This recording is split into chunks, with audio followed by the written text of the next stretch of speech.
നമസ്കാരം, പ്രവാസി മലയാളിയിലേക്ക് സ്വാഗതം.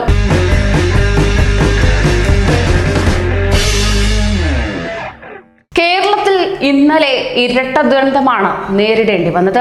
രാജ്യത്തെ ഒന്നടങ്കം നടുക്കിയ ദുരന്തമാണ് വെള്ളിയാഴ്ച രാത്രി കരിപ്പൂർ വിമാനത്താവളത്തിൽ സംഭവിച്ചിരിക്കുന്നത്. വെള്ളിയാഴ്ച കരിപ്പൂർ പ്രദേശത്ത് കനത്ത മഴ കാരണം നേരത്തെ തന്നെ റെഡ് അലർട്ട് മുന്നറിയിപ്പും ഉണ്ടായിരുന്നു. പ്രദേശത്ത് വൈകിട്ട് മോശം കാലാവസ്ഥയുമായിരുന്നു. വിമാനങ്ങൾക്ക് സുഖകരമായി ലാൻഡ് ചെയ്യാൻ സാധ്യമാകുന്ന കാലാവസ്ഥയുമായിരുന്നില്ല.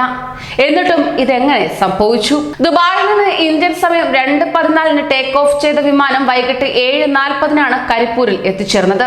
3:56 മണിക്കൂർ മാത്രയിൽ ലാൻഡ് ചെയ്യുന്നത് വരെ പ്രശ്നങ്ങളൊന്നും റിപ്പോർട്ട് ചെയ്തിട്ടുമില്ല.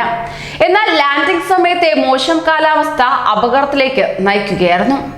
എയർ ഇന്ത്യ വിമാനം ടേബിൾ ടോപ്പ് റൺവേയിൽ 2 തവണ ലാൻഡ് ചെയ്യാൻ ശ്രമിച്ചതായി ഗ്ലോബൽ ഫ്ലൈറ്റ് ട്രാക്കർ വെബ്സൈറ്റിന്റെ മാപ്പിംഗിൽ നിന്ന് വ്യക്തമാണ്. സ്വീഡിഷ് കമ്പനിയായ ഫ്ലൈറ്റ് റഡാർ 24 നൽകുന്ന മാപ്പ് അനുസരിച്ച് ദുബായിൽ നിന്നെത്തിയ ബോയിങ് 737 വിമാനം കരിപ്പൂരിൽ 2 തവണ ലാൻഡ് ചെയ്യാൻ ശ്രമിച്ചതായി സൂചിപ്പിക്കുന്നുണ്ട്.